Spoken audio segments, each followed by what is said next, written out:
Imagine you're scrolling X, sipping coffee, when BAM! The world's on fire again. On June 23rd, 2025, Iran launched a salvo of missiles at US bases in Qatar and Iraq. A fiery middle finger to America after US airstrikes turned their nuclear sites into smoldering craters. The Pentagon, in a plot twist straight out of a Hollywood blockbuster, says, "Zero casualties." But don't start high-fiving yet. This isn't just a news blip, it's a geopolitical house of cards teetering on the edge of collapse. Welcome to Libo News, where we dissect global chaos with a scalpel, a smirk, and a healthy dose of existential dread. Let's set the scene. Iran didn't just decide to play Call of Duty with real missiles for fun. This was retaliation for US airstrikes on June 22 that obliterated 3 of their nuclear facilities, Fordo, Natanz, and Isfahan. President Trump, back in the White House and apparently auditioning for Top Gun 3, called it a beautiful strike on X, claiming Iran's nuclear dreams are kaput. Iran, unsurprisingly, disagreed. Their response? A missile barrage targeting Al Udeid Air Base in Qatar, US Middle East HQ Narn al-Assad in Iraq, a base that's seen more action than a Marvel movie. Here's the wild part. It was all sound and fury, signifying nothing? Qatar's air defenses, juiced up with American tech, swatted those missiles like flies at a picnic. Iraq reported the same. No hits, no harm, just a lot of noise. Iran state media, Tasnim, bragged they fired 1 missile for every US bomb dropped on their sites, like they're keeping score in a cosmic grudge match. But let's be real. Is this a victory lap for Iran, a flex for the US, or just another day in the world's most volatile soap opera? Let's dig deeper, because this isn't just about missiles, it's about power, pride, and a region that's been a geopolitical tinderbox since forever. Why did the US strike Iran's nuclear sites? Officially, it's because Iran was enriching uranium at levels that screamed, "We're not just making glow-in-the-dark keychains." Satellite imagery from Maxar showed suspicious activity at Fordo, and with Israel already bombing Iranian targets since June 13, Trump decided to swing the big stick. But this wasn't just about non-proliferation. It's about sending a message. America's back, baby, and we're not messing around. Now, Iran's missile volley wasn't just a tantrum.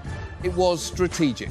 Their economies in the toilet, sanctions have them gasping, inflation's through the roof, and their people are fed up. Their nuclear program was their ace in the hole, a bargaining chip to flex on the world stage. With that gone, Supreme Leader Khamenei needed to rally the base, pun intended, firing missiles at US. Bases screams, "We're still a player!" to their citizens and enemies alike. And by hitting Qatar and Iraq, they're tweaking America's allies, probing for cracks in the coalition. But 0 casualties? That's the head scratcher.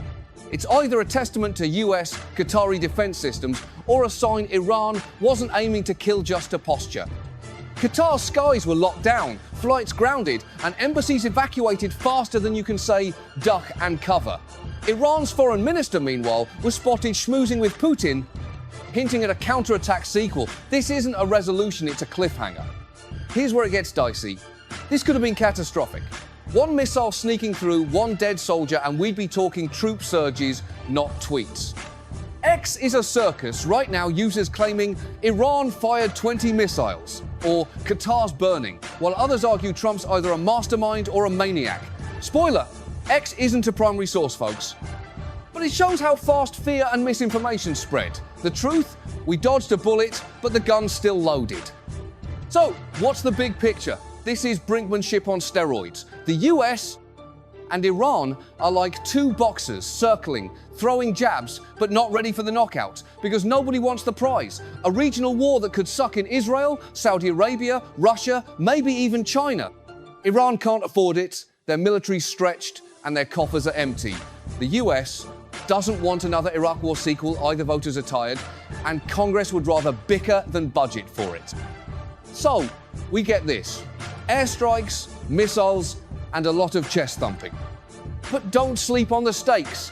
The Middle East is a chessboard where every move risks checkmate. Iran's proxies, Hezbollah, the Houthi Sara waiting in the wings. Israel's itching to escalate.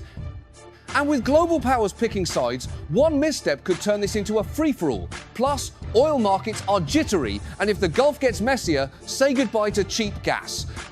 What's next? The US will likely crank up sanctions, fortify bases, and try to keep Israel from going full Rambo. Iran will regroup, lean on Russia, and maybe unleash cyber attacks or proxy attacks to save face. And us? We're stuck watching, wondering how many near misses we get before the world's luck runs out. That's Libo News for you. If this left you clutching your coffee, smash that subscribe button, because the world's not slowing down. Stay sharp, stay safe, and maybe stock up on canned goods just in case. Until next time, this is Libo News, signing off before we all need a bunker. Peace.